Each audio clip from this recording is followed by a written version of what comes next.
Hola, pues muy buenas noches. Bienvenidos. Qué bueno que podemos estar conectados. Tuvimos una pequeña falla técnica, pero parece ser que ya la pudimos resolver. Y pues bueno, animándoles a que puedan compartir esta transmisión. Avísale ahí a tus amigos, a tus familiares, al resto de la congre. Recuérdales que esta es noche de iglesia y que podemos estar aquí reunidos nuevamente en casa. Bien, bueno, pues el día de hoy vamos a continuar con nuestro estudio del Evangelio según San Juan, capítulo 6. Hoy entramos al capítulo 6.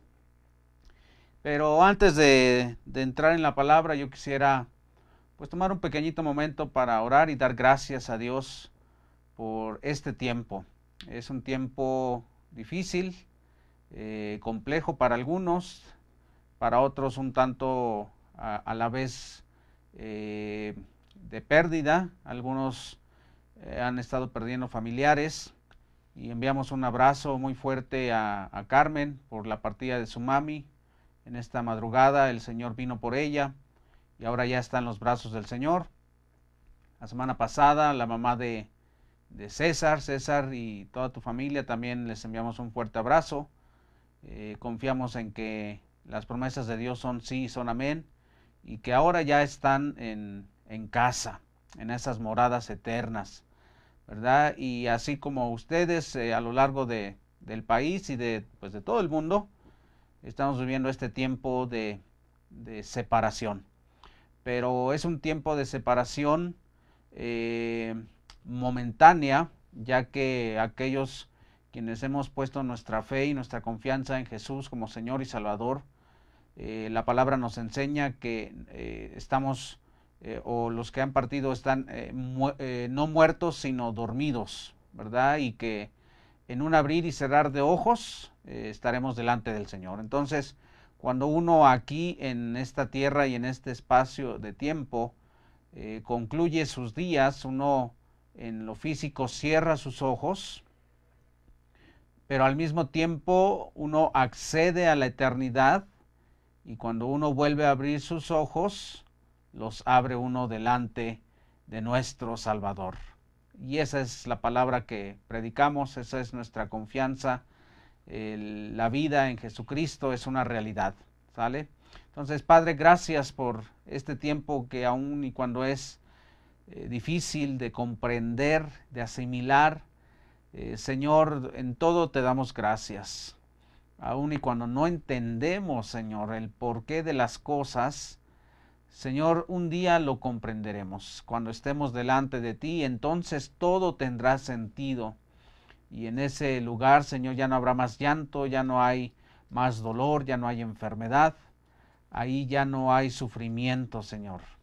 Padre, gracias por cada familia, Señor, que hoy está aquí conectada, quienes han tenido que enfrentar la partida de un ser querido. Señor, oramos que tu Espíritu Santo sea el consolador y que tu gracia, Señor, nos sustente y que seamos fortalecidos, Señor, para seguir adelante, para continuar en esta carrera de la fe hasta que todos, Señor, la concluyamos y estemos delante de ti, Padre.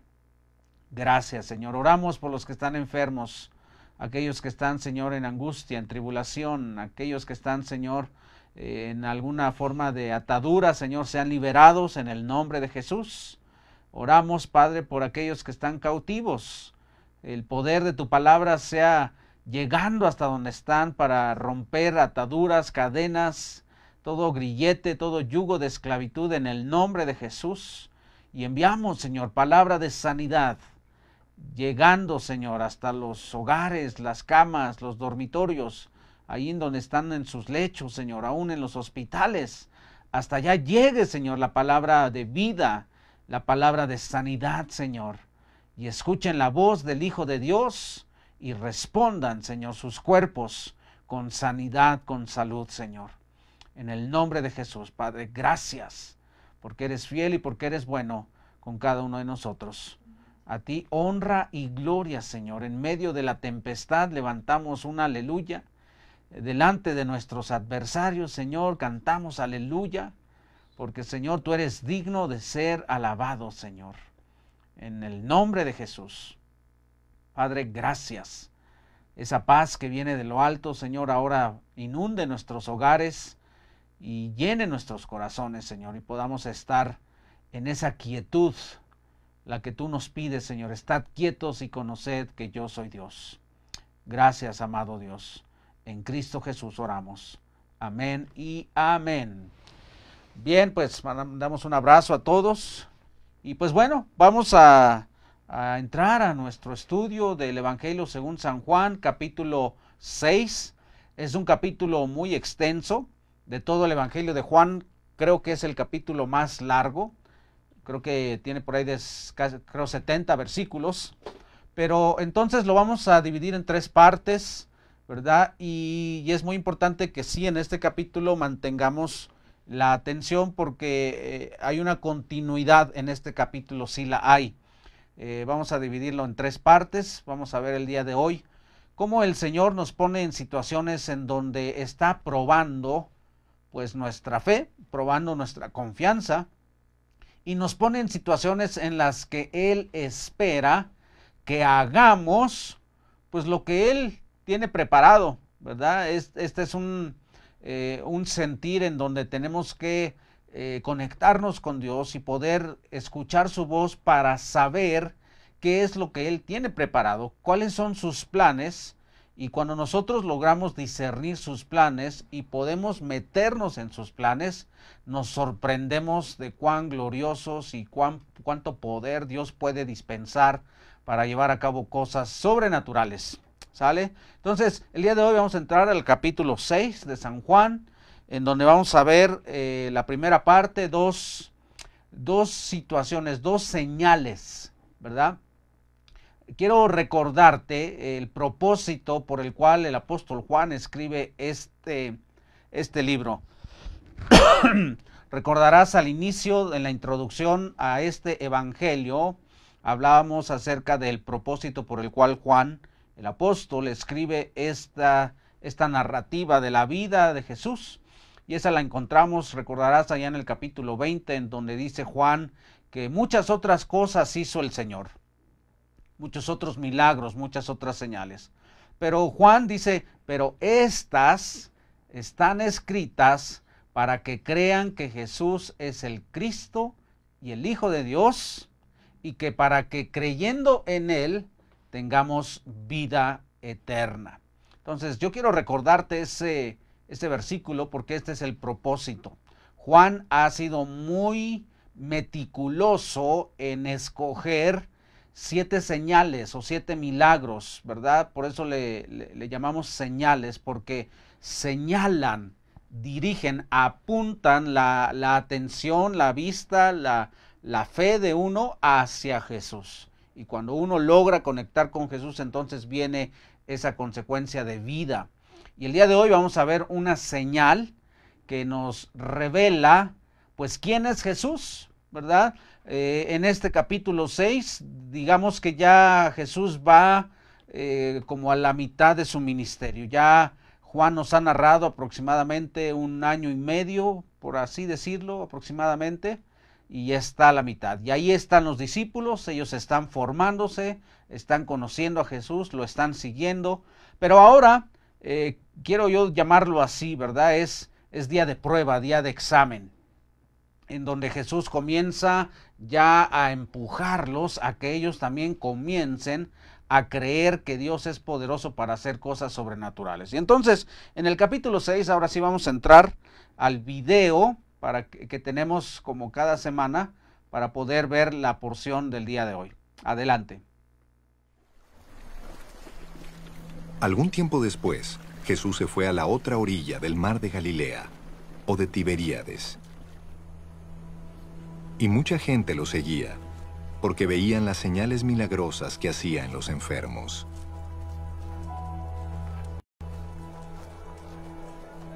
Entonces subió Jesús a una colina y se sentó con sus discípulos.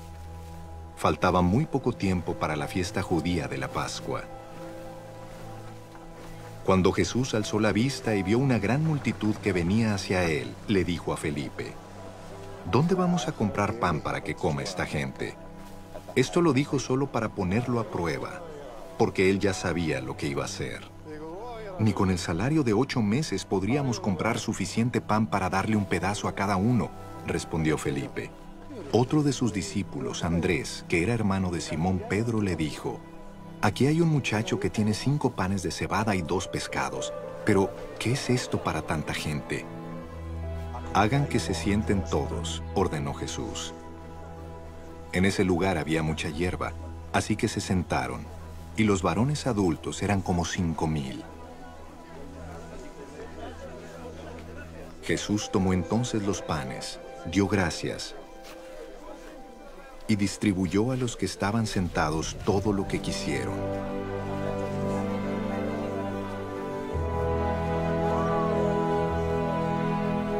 Lo mismo hizo con los pescados. Una vez que quedaron satisfechos, dijo a sus discípulos: recojan los pedazos que sobraron para que no se desperdicie nada. Así lo hicieron, y con los pedazos de los 5 panes de cebada que le sobraron a los que habían comido, llenaron 12 canastas. Al ver la señal que Jesús había realizado, la gente comenzó a decir: en verdad este es el profeta, el que ha de venir al mundo. Pero Jesús, dándose cuenta de que querían llevárselo a la fuerza y declararlo rey, se retiró de nuevo a la montaña, él solo.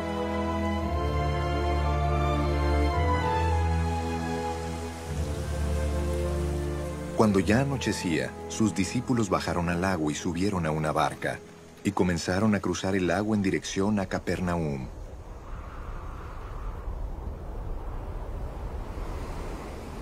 Para entonces ya había oscurecido, y Jesús todavía no se les había unido. Por causa del fuerte viento que soplaba, el lago estaba picado.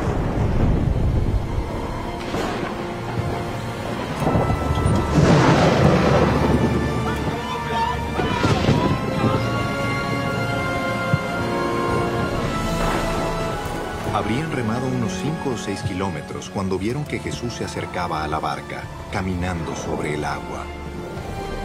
Y se asustaron. Pero él les dijo: no tengan miedo, que soy yo. Así que se dispusieron a recibirlo a bordo.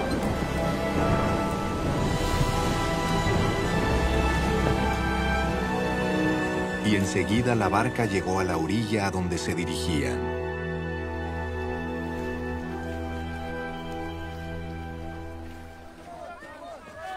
Al día siguiente, la multitud que se había quedado en el otro lado del lago se dio cuenta de que los discípulos se habían embarcado solos. Allí había estado una sola barca, y Jesús no había entrado en ella con sus discípulos. Sin embargo, algunas barcas de Tiberíades se aproximaron al lugar donde la gente había comido el pan después de haber dado gracias al Señor. En cuanto la multitud se dio cuenta de que ni Jesús ni sus discípulos estaban allí, subieron a las barcas y se fueron a Capernaum a buscar a Jesús.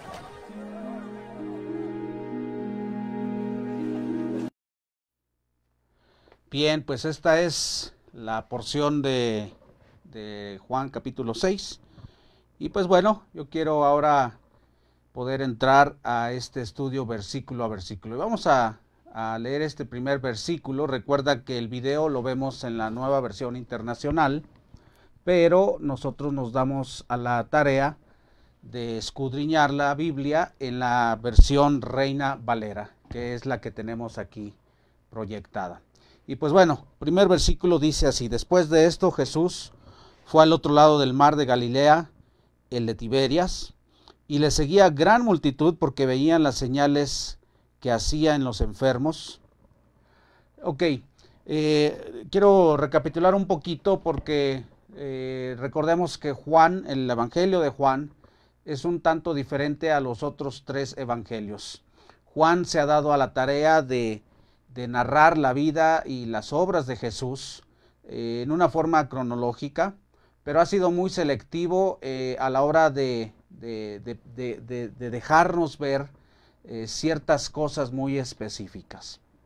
Entre ellas, veíamos que Juan nos narra más acerca de las cosas que Jesús hizo en la región de Judea o cerca de Jerusalén, y los otros evangelios nos hablan de las cosas que hizo en Galilea.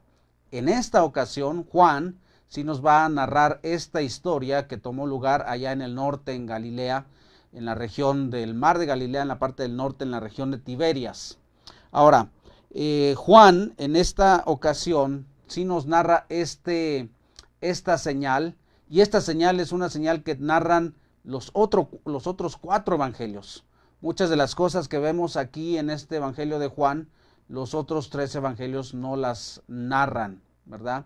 Por eso es un tanto diferente. Y aquí vemos en el primer versículo cuando nos dice después de esto, obviamente está hablando del capítulo previo, el capítulo 5, y entre el capítulo 5 y el capítulo 6 se cree que ha pasado un poco más de 6 meses, entre 6 meses y 10, 12 meses. ¿Y cómo sabemos esto? Bueno, cuando ponemos atención a la narrativa de Juan nos habla de las fiestas de los judíos y específicamente podemos entonces concluir ciertas fechas cuando nos habla de la Pascua o las fiestas. Y aquí, ahorita más adelantito vamos a ver cómo nos dice que estaba cerca ya la Pascua. Entonces ya ha pasado un tiempo y calculamos que ya a partir de que se manifestó públicamente Jesús en su ministerio, ya ha pasado aproximadamente 1 año y medio. ¿Por qué te digo esto? Porque, bueno, pues ya los discípulos han podido conocer de manera personal a Jesús, su corazón, sus planes, ¿verdad? Muchas cosas muy íntimas. Y recordando que los discípulos están aprendiendo. Y una de las mejores maneras de aprender no solamente es escuchando o también viendo, sino también haciendo. Y ahorita, en esta parte de la escritura, me da la impresión de que Jesús está empujando poco a poco a los discípulos a poner en práctica su fe en Dios, su confianza en Dios. Y eso es lo que a veces pasa en nuestras vidas. Dios, a través del mover del Espíritu Santo, a través de situaciones o problemas que podemos estar enfrentando, va a irnos como que empujando para poner en práctica todo aquello que hemos ido aprendiendo de parte de Él. Dice, después de esto Jesús fue al otro lado del mar, a Galilea, a la parte de Tiberias, y dice que le seguía gran multitud porque veían las señales que hacía en los enfermos. Nosotros tenemos que tener mucho cuidado, y esto lo comentaba en capítulos anteriores, de que cuando alguien viene a Jesús, tenemos que revisar nuestras motivaciones. Y aquí este grupo de personas, esta multitud que ha estado siguiendo a Jesús, pues nos deja ver la motivación. Es muy clara y dice, lo han estado siguiendo porque veían las señales que hacía sobre los enfermos. Muchos de ellos no estaban siguiendo a Jesús por querer poner su fe en Él y que Él fuera su Salvador, sino más bien, creo yo, es esta parte y eso se da muy a menudo aún hoy en día, la parte de a veces del entretenimiento, ¿no? De quiero ver qué están haciendo ahí o a ver qué va a pasar, pero no en realidad porque hay una búsqueda sincera para tener un encuentro con Dios. Y aquí vemos en estos primeros 2 versículos que la multitud venía porque veían y querían seguir viendo, lo vamos a ver a lo largo del capítulo, las señales que Jesús hacía. Ahora recuerda que este capítulo está un poco extenso y por eso va a haber una continuidad, porque más adelante Jesús va a confrontar a estas multitudes a tomar una decisión radical de seguirlo y de creer en Él, no solamente por las señales que Él estuviera haciendo o por los milagros o por la provisión, sino porque en realidad quisieran o deberían de querer que Jesús fuera su Salvador, su Señor, tener una relación personal con Él. Ahora vamos al versículo 3, porque dice así, entonces subió Jesús a un monte y se sentó allí con sus discípulos, y estaba cerca la Pascua, la fiesta de los judíos, y dice el versículo 5, cuando alzó Jesús los ojos y vio que había venido a él gran multitud, le dijo a Felipe, ¿de dónde compraremos pan para que coman estos? Y dice el 6, pero esto decía para probarle porque él sabía lo que había de hacer. Qué increíble es esto. Yo no sé si tú has notado, si has podido tener la oportunidad de leer la Biblia o los evangelios, pero en los otros evangelios quienes sobresalen entre los discípulos como más audaces o más participativos, pues es Pedro, ¿no? El que siempre está ahí al frente de todo. Tomás lo vemos ya casi al final participando, pero aquí me da la impresión que Felipe como que es uno de los más calladitos, ¿no? Ahí de entre los 12 es un discípulo que está ahí recibiendo, aprendiendo, pero como que no participa mucho, pero allí está. Y entonces yo creo que Jesús, y así lo hace con muchos de nosotros, quienes a lo mejor ya tenemos un tiempo de empezar a caminar con el Señor, de repente nos pone en situaciones en donde demandan nuestra participación, ya sea que tengamos que responder algo o hacer algo, ¿no? Yo quiero animarte a ti, si tú ya tienes algún tiempo de caminar con el Señor, a que ya tomes ahora sí que la decisión de participar, de involucrarte, de ser parte de lo que Dios está haciendo y no nada más te la pases pues oyendo, ¿no? Toda la vida escuchando, recibiendo, pero no te atrevas a ir más allá. Y aquí Jesús como que lo empuja, ¿no? Y le habla a Felipe y le dice en el versículo 5, ¿de dónde compraremos pan para que coman estos? Y dice que Jesús le preguntó, pero Jesús ya sabía lo que habría de hacer. Le preguntó para probarlo, ¿no? Entonces, aquí vemos un problema. Hay una multitud y Jesús hace suyo este problema. No es su problema, si fuéramos así muy quisquillosos, no es su problema, ¿verdad? La gente, pues a lo mejor debió de haber traído su lonche, o qué sé yo, ¿verdad? Así como que pues allá ellos, pero no, el Señor no nos deja así, Él tiene cuidado de nosotros. Cada vez que nosotros le seguimos, Él tiene cuidado de nuestras necesidades. Y aquí ya llevaban, al parecer, varios días siguiéndolo, lo iban y lo buscaban, algunos venían desde muy lejos, y hace suyo un problema, que no es de Él, pero lo hace suyo. Qué increíble esto, que Él hace suyos nuestros problemas, nuestras necesidades, no las pasa por alto, las ve y las pone sobre sus hombros, ¿no? Y dice versículo 6, pero esto decía para probarle porque él sabía lo que había de hacer. Un problema, lo hace suyo, pero nos invita a que seamos parte de la solución. Ahora, aquí es en este momento en donde nuestra fe puede estar siendo probada. Aún hoy en día, el tiempo que estamos viviendo, la pandemia, la situación económica, cuestiones de salud, qué sé yo, problemas que vemos en personas o en otros hogares, ¿verdad? En donde no podemos pasarlos por alto. A veces Dios te pone en situaciones en donde estás en medio de una gran necesidad y no te puedes hacer el loco. Como que es Dios empujándote a participar porque Dios quiere usar tu vida. Versículo 7 dice así.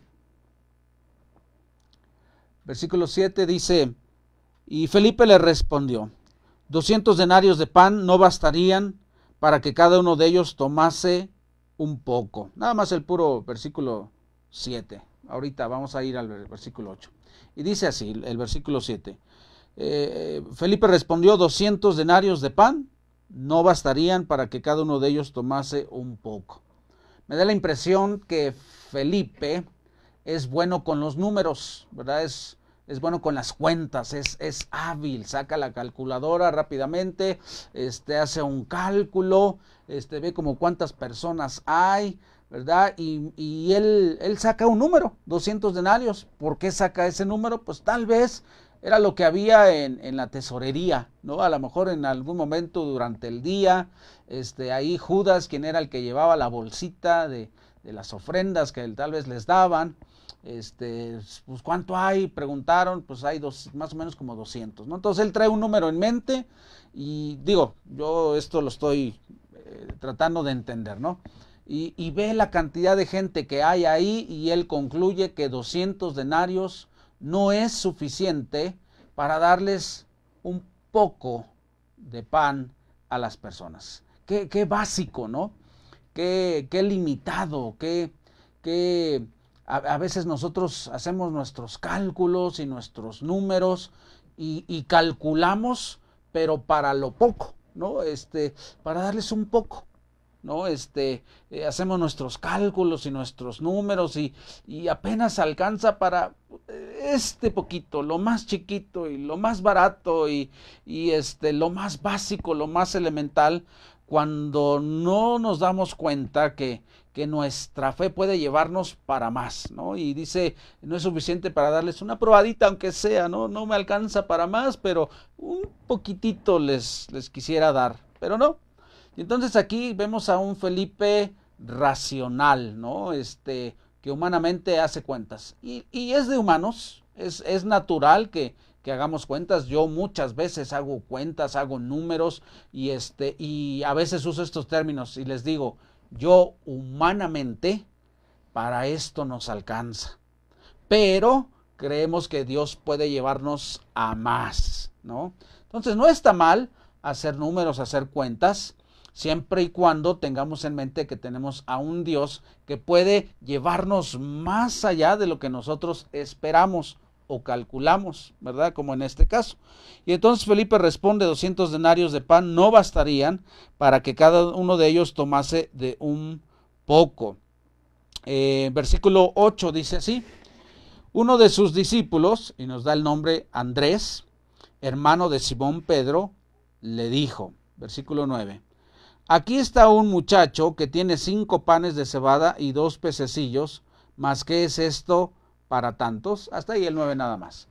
Ahora, este Andrés es otro discípulo que constantemente está acercando a personas a Cristo, al Señor Jesús.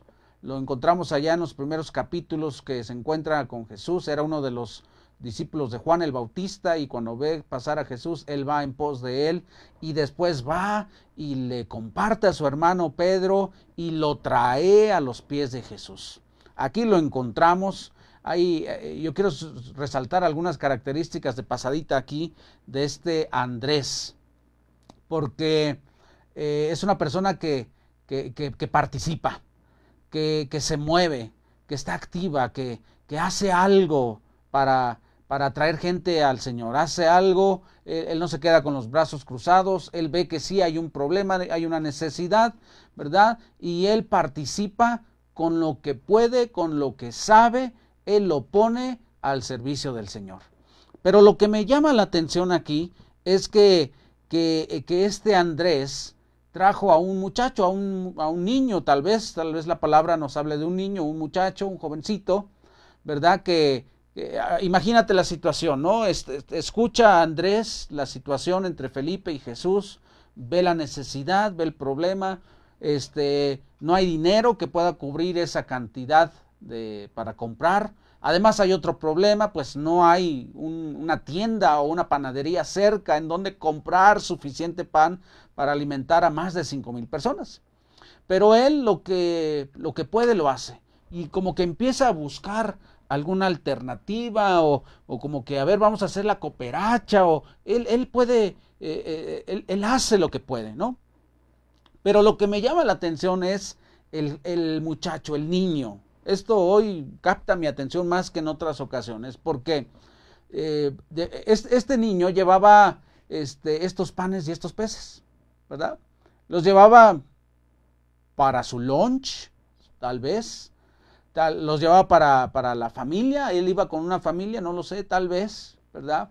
Pero lo que me llama la atención es la capacidad de convencimiento de Andrés, ¿no? ¿Cuál fue la conversación que tuvo Andrés con este muchachito, ¿no? Oye, préstame tus panes, ¿no? Oye, comparte con nosotros, no seas gacho, ¿no? No sé. Lo que sí sé es que este niño fue convencido. Ahí hubo una fe que se activó. Él creyó. Este niño creyó. Este niño tiene una fe. Porque seguramente se ha de haber enterado el niño del problema, ¿no? Oye, Jesús nos está diciendo que hay que darle de comer a los demás, ¿cómo le vamos a hacer? ¿Tú con qué puedes cooperar, no? ¿Con qué le entras? No, pues yo traigo unos panes y unos peces, ¿no? Y esa fe de ese niño, yo no lo había visto antes, pero ese niño tuvo fe para creer, esa fe de los niños, ¿no? Que cuando ven a sus papás batallando con alguna situación económica así fuerte, alguna deuda o algo, los niños, lo hemos visto expresado en varias ocasiones, como van y rompen su cochinito y sacan sus moneditas y las traen, ¿no? Obviamente en proporción al tamaño del problema no es nada, pero lo que me llama la atención es que los niños están creyendo que algo se puede hacer, que se puede solucionar, y este niño ofrece lo que tiene. No es mucho, pero lo ofrece. Y aquí vamos a ir aprendiendo algunas cosas porque por eso le pusimos el título el día de hoy, Preparando un Milagro. Y a veces el Señor nos pone en situaciones en donde nos está preparando para un milagro sobrenatural. Dice el versículo 9 nuevamente, aquí está un muchacho que tiene 5 panes de cebada y 2 pececillos. Pero Andrés cuestiona y dice, ¿qué es esto para tantos? O sea, no alcanza. ¿Cuántas veces nosotros nos hemos dicho así? No nos alcanza, ¿verdad? Sí tenemos, pero no alcanza, es muy poco. Ahora, versículo 10, antes de pasar al versículo 10, quiero resaltar algo también porque la Biblia nos especifica, Juan nos especifica el tipo de pan de cebada. Y pan de cebada era como que el pan más simple, más como que el más barato, ¿no? Era pan que nadie desearía comer, pero era el que traía él, ¿verdad? Y aquí lo pone en las manos de Andrés. Versículo 10 dice, entonces Jesús dijo, hacer recostar a la gente, y había mucha hierba en aquel lugar, y se recostaron como en número de 5,000 varones. Versículo 11. ¿Sí me ayudas, por favor? Okay. Versículo 11 dice, y tomó Jesús aquellos panes, y habiendo dado gracias, los repartió entre los discípulos, y los discípulos entre los que estaban recostados, asimismo de los peces, dice cuanto querían. Aquí quiero detenerme un poquito porque tal vez lo que tienes en tus manos en relación a lo que el problema está demandando o exigiendo, tal vez sea poco, tal vez tus fuerzas no sean muchas, tal vez tu capacidad no sea mucha, tus recursos no sean muchos, ¿verdad? Pero cuando nosotros hacemos números, a veces olvidamos sumarle a nuestra suma la fe. Olvidamos sumarle a nuestras sumas que tenemos un Dios fuerte, un Dios poderoso, un Dios que nos provee. Entonces, 5 panes y 2 peces, pues alcanza para alimentar, no sé, 3, 4 o 5 personas, una probadita cada quien. Entonces hacemos esos números, pero cuando incluimos a Dios y cuando creemos que Dios puede hacer mucho con poco, vamos a ver cosas sobrenaturales. Ahora, Dios puede hacer mucho de la nada. Él puede convertir las piedras en pan. Pero Él también puede crear cosas de la nada. Lo hemos visto allá en el principio, en Génesis, que de la nada Él creó todo lo visible y todo lo invisible. Y Él por sí mismo lo puede hacer. Pero nos está invitando a nosotros a participar con lo poco que nosotros podemos contribuir para hacernos partícipes de un milagro increíble. Ahora, aquí están estos 5 panes, estos 2 peces en las manos de Jesús. Yo quiero que veas esto porque sigue bien la secuencia, porque quiero que captes algo. Aquí están los panes, se los trajeron a Jesús, ya están en las manos de Jesús. y lo que sea que pongamos en las manos de Dios puede ser más que suficiente. Y lo que hace Jesús es, lo toma y da gracias. Déjame hago una pausa aquí. ¿Cuántas veces nosotros nos quedamos deseando todo lo que no tenemos? Aquellas cosas que y si tuviera, y por qué no yo no tengo esto, y en fin, aquellas cosas que todavía no tenemos. Y muchas veces se nos olvida dar gracias por lo que tenemos, aun y cuando sea poco, ¿verdad? Hoy en estos tiempos que estamos viviendo, para algunos son tiempos de poco. Pero ¿sabes qué? Eso, aun cuando es poco, si lo ponemos en las manos de Dios, puede llegar a ser más que suficiente. Y Jesús lo tomó y dio gracias. Gracias por estos 5 panes y 2 peces. La gratitud, esto es algo que yo constantemente comparto. La gratitud es una llave que abre una puerta. Abre la puerta.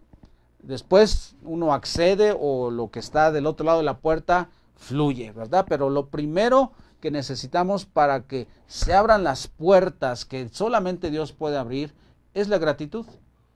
Aprendamos a ser agradecidos con lo que tenemos, aun y cuando a nuestro parecer pareciera que es poco. Y Jesús lo tomó en sus manos y dice que dio gracias. Versículo 11 dice, y tomó Jesús aquellos panes y habiendo dado gracias, es decir, lo santificó, es decir, lo consagró, es decir, lo rindió al Señor. Agradeció que todo proviene de Dios. Por eso nosotros cuando nos sentamos a la mesa a comer, damos gracias a Dios, porque reconocemos que todo proviene de Dios. Él es el proveedor, Él es el dueño de todo. Y dice que habiendo dado gracias, ahora presta atención a esto, dice, los repartió entre los discípulos y los discípulos entre los que estaban recostados, asimismo de los peces, cuanto querían. Yo quiero preguntarte, porque yo me lo pregunté, ¿en qué momento se multiplicaron los panes y los peces? ¿En qué momento? ¿Cuando los trajo el niño? ¿Cuando los tomó Jesús en sus manos y dio gracias? Ahí comenzaron a multiplicarse. ¿Cuando los repartió a los discípulos? ¿Cuando los discípulos lo comenzaron a repartir? Pues yo meditaba en esto y ahí analizando y meditando, yo concluyo que la multiplicación viene cuando uno reparte. Cuando los discípulos comenzaron a repartir lo que ya estaba bendecido por Dios, lo que ya estaba consagrado a Dios, aun y cuando es poco, cuando tú repartes generosamente, se multiplica de maneras inimaginables. Se los dio Jesús. ¿Cuántos les dio Jesús? 5 panes y 2 peces. Y se los dio a ellos. Pero cuando ellos comenzaron a repartir, pues comenzaban a meter la mano en el canasto y salía, y salía, y salía, y salía, y salía, y salía. Aquí hay otro principio espiritual, que la multiplicación solo es posible cuando se reparte. Y cuando se reparte generosamente, porque aquí quiero resaltar esto en el versículo 11, la última parte del versículo 11 que dice que les dio a todos, dice, cuanto querían, es decir, sin pichicatear, ¿no? O sea, sin codo, sírvele poquito para que alcance. No, yo veía esto y me viene a la mente aquellas ocasiones cuando tenemos nuestras comidas con la familia o en una fiesta o algo y vemos ahí la comida y vemos la gente y decimos, ay, no va a alcanzar, sírveles de a menos para que alcance. Pero aquí no vemos eso. Aquí dice que cuanto querían. O sea, que no los limitaron, o sea, échale mano y sírvete otra vez y échale más y otro poquito, compadre, y ya te llenaste, no, pues otro poquito, o sea, cuanto querían.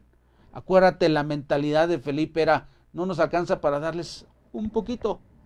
Esa mentalidad de escasez, de limitante, de limitar a Dios, ¿verdad? A mí si algo no me gusta es que cuando hacemos comidas es precisamente eso, de que yo les digo, sírvanles bien, y bueno, los que me conocen, ¿verdad? Que se llenen, y si hay para llevar, pues para llevar, ¿verdad? Y aquí vemos eso, que los discípulos comenzaron a repartir, dice, cuanto querían. ¿Quieres otro? Échale. ¿Quieres más? Échale, ¿no? Esto es importante porque la gratitud no solamente es la llave que abre la puerta, pero la repartición, el repartir lo que Dios ha puesto en tus manos, y cuando lo haces con generosidad, sin limitarte, entonces ahí ves la mano de Dios. Como iglesia estamos pasando un tiempo de transición, ¿verdad? Estamos buscando un lugar más amplio para que podamos reubicar ahí las instalaciones, y yo le estoy creyendo a Dios, ¿verdad?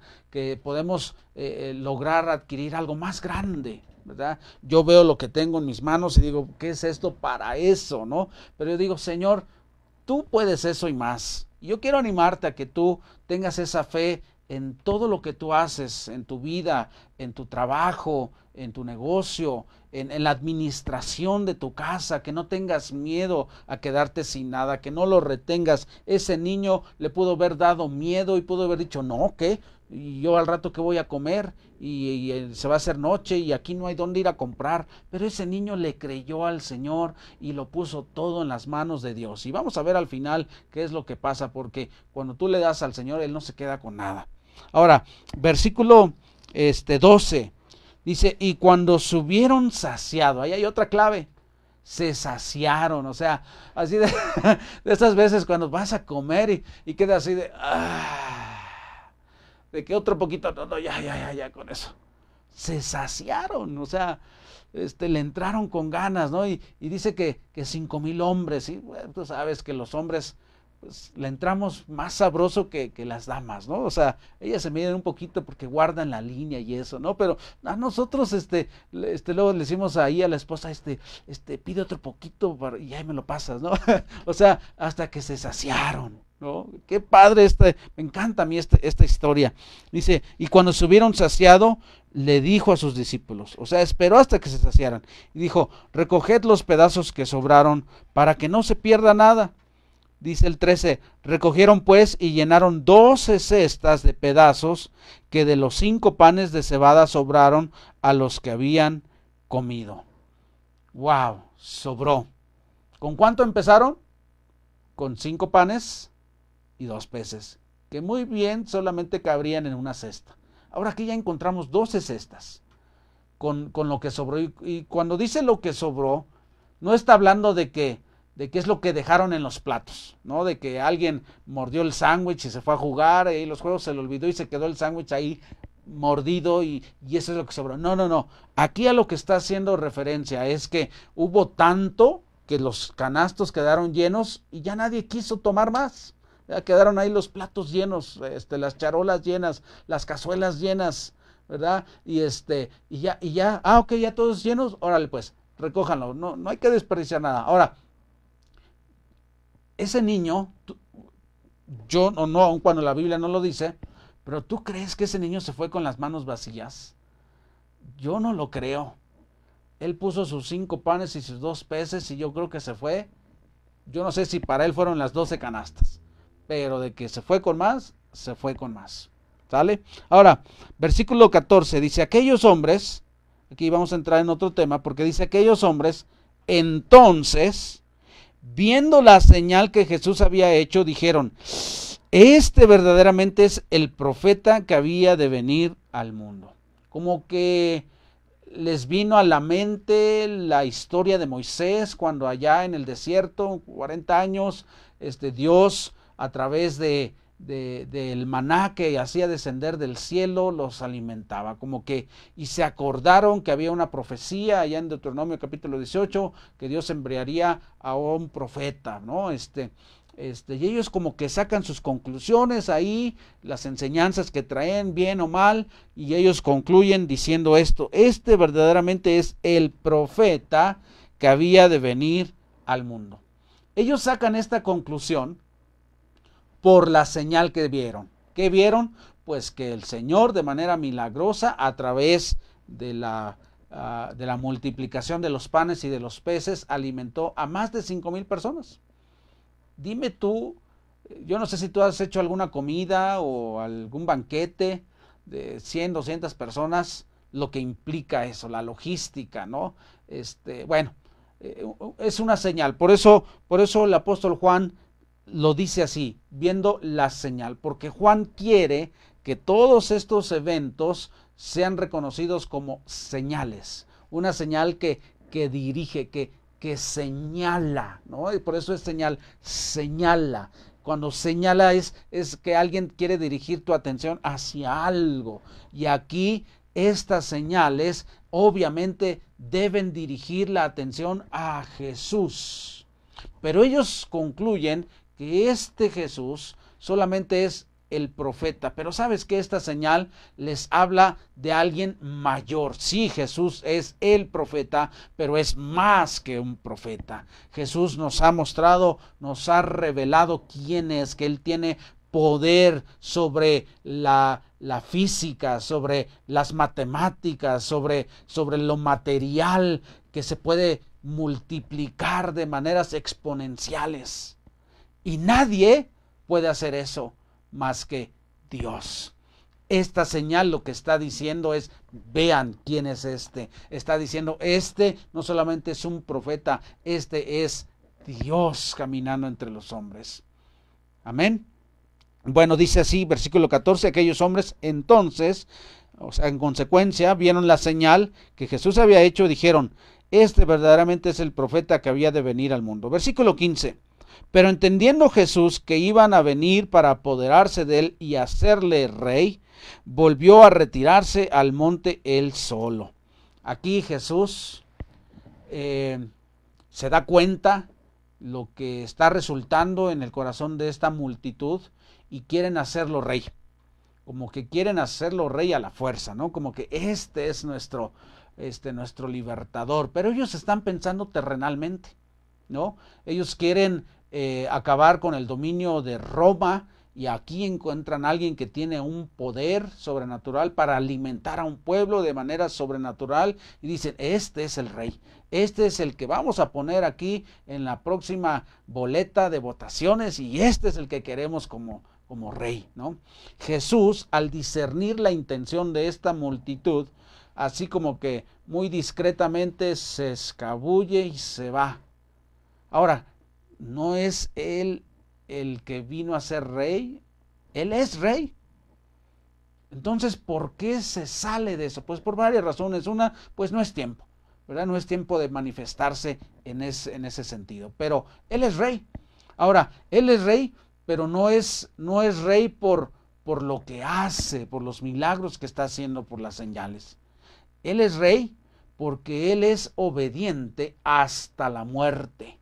Y él no va a tomar atajos para llegar a esa corona, por así decirlo, a que la gente lo reconozca como rey. Él no va a tomar atajos. Él es rey porque él vino a hacer la voluntad del Padre y él vino a ser obediente hasta la muerte. No hay atajos, ¿verdad? Y entonces él se escabulle, él se sale de ese contexto en donde quieren levantarlo, pero de manera terrenal. No están viendo más allá. Ahora, versículo 16, dice así, al anochecer descendieron sus discípulos al mar y entrando en una barca iban cruzando el mar hacia Capernaum. Y estaba ya oscuro y Jesús no había venido a ellos. Andaba ya en el monte.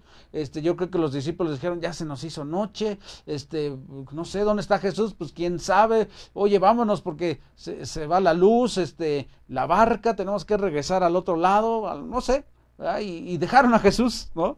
Se les olvidó, lo dejaron, o quién sabe qué concluyeron, pero se fueron, y se quedó Jesús ahí. Dice el 18, dice, y se levantaba el mar con un gran viento que soplaba. Cuando habían remado como 25 o 30 estadios, ahí cierta distancia, dice, vieron a Jesús que andaba sobre el mar y se acercaba a la barca y tuvieron miedo. Mas él les dijo, yo soy, no temáis. Entonces ellos con gusto le recibieron en la barca, la cual llegó enseguida a la tierra donde iban. esta misma historia, acuérdate que nos la cuenta también Mateo allá en el capítulo 14. En esta historia es en donde podemos ver que Pedro camina sobre el agua. Juan no lo cuenta. ¿Por qué no lo cuenta? Porque recuerda que Juan está narrando las señales de Jesús. Recuerda que Juan allá en el capítulo 20 también nos está diciendo, y muchas otras cosas hizo Jesús, que no están escritas en este libro. Dice, pero las que están escritas en este libro, están escritas para que creas. O sea, estas señales están escritas para que creas, para que tu mirada sea puesta en Jesús como el Rey, como el soberano. Ahora aquí a los discípulos, con esta manifestación de caminar sobre el agua, les está diciendo que Él no es un rey terrenal, que tiene poder sobre lo terrenal solamente. Él es el Rey de todo el universo y está por encima de todos los elementos, que está por encima de todas las leyes naturales, porque Él es el Rey de toda la gloria. Cuando Él camina sobre el agua, eso ningún hombre lo puede hacer, ningún rey terrenal puede llegar a hacer eso. Este es el Rey de toda la tierra, este es el Rey de reyes, este es el Señor de los señores, y nadie puede hacer esto. Por eso esta señal les revela y nos revela quién es Jesús. Jesús sí fue nacido de mujer, pero Jesús es Dios hecho hombre, caminando entre nosotros, y a través de estas señales nos revela esa naturaleza sobre todo reino, sobre todo principado, sobre todo el universo, sobre los elementos, sobre el agua, sobre el mar, sobre las enfermedades. Él es Dios. Y esto yo creo que a través de estas revelaciones los discípulos, y así nosotros también, nos queda la convicción de quién es este Jesús. Versículo 22. El día siguiente, la gente que estaba al otro lado del mar vio que no había habido allí más que una sola barca, y que Jesús no había entrado en ella con sus discípulos, sino que éstos habían ido solos. Pero otras barcas habían arribado de Tiberias, de allá de donde venían. Dice, junto al lugar donde habían comido el pan después de haber dado gracias al Señor. Cuando vio pues la gente que Jesús no estaba allí, ni sus discípulos, entraron en las barcas y fueron a Capernaum buscando a Jesús. ¿Ok? ¿Hasta qué versículo vamos a estar hoy? 24. Hasta el 24. Ok. Ahora, vamos a hacer una pausa aquí y vamos a continuar la próxima semana, porque esta historia continúa. Yo quiero que veas esta multitud de gente que leímos en los primeros versículos, que le seguían porque veían los milagros. Ahora vieron un milagro que llenaba sus necesidades, que los satisfacía de manera física, y ahora ellos están movidos a, híjole, no, o sea, se corrió la voz por toda la región de que, oye, de la nada Él nos dio de comer, y yo no sé tú, pero en pueblo chico, chisme grande, ¿verdad? Donde hay comida y donde hay, pues vamos, ¿no? Muchos van solo cuando hay comida, ¿no? No van por ver a Jesús, pero sí van porque va a haber comida, ¿verdad? Pero Jesús, aún conociendo eso, dice que los mandó recostar. Y esta imagen, o sea, hoy en día pudiera decirlo de esta manera, como si subiéramos un dron y viéramos esa escena y viéramos los grupos de 50 y de 100. Lucas nos dice que se recostaron como en grupos de 50 y de 100, y desde lo alto tú podrías ver toda esa imagen, y dice aquí Juan que se recostaron sobre la hierba. Para mí esta es una imagen del Salmo 23, en donde dice, en pastos delicados me hará recostar, ¿no? Ahí, pastos delicados, en donde hay provisión, ahí me hará recostar, ¿no? Y en donde adereza mesa delante de mí en presencia de mis angustiadores, ¿no? Entonces, este milagro es un milagro que nos revela la deidad de Jesús. No solamente que tiene poder para multiplicar, sino que tiene poder para caminar sobre lo que sea. ¿Sale? Entonces, y aquí está esta multitud que está buscando a Jesús, y lo vamos a ver que Jesús, más adelante, yo creo que en la tercera sección de este capítulo, en donde los confronta. Y ¿sabes qué? El Señor a veces nos confronta. ¿Tú me estás siguiendo por lo que te doy o me sigues por quien soy para ti? ¿Tú me quieres a mí o quieres lo que te puedo dar? Y así hoy en día el Señor muchas veces nos confronta para que tomemos una decisión. El Señor va a llevar a toda esta multitud a que hagan un compromiso con Él, de seguirlo a Él y no de seguirlo por lo que Él les pueda dar. Lo vamos a ir viendo en las próximas secciones. ¿Está bien? Pero para concluir, ¿cuál es tu situación? ¿Cuál es tu problema? Sí, es tan grande. Y te ves a ti y ves tus recursos y dices, no la voy a hacer. No me alcanza. No se puede. ¿Verdad? Haces números, haces cuentas, tus planes, tus proyectos, tus estimados. Y ok, está bien, no es malo hacer eso. Lo que no está bien es confiar en eso y depender de eso. Y que tus recursos te digan lo que puedes o no puedes hacer. ¿Por qué? Porque tenemos a un Dios que es más grande que cualquier problema que podamos tener. Y Dios en estos tiempos nos está empujando como iglesia a ser parte de lo que Él quiere hacer, de cómo Él se quiere dar a conocer a todas esas multitudes que están hambrientas, necesitadas del pan de vida, del pan que descendió del cielo.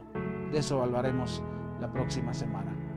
Vamos a orar. Padre, gracias, Señor, porque tú eres el pan que descendió del cielo.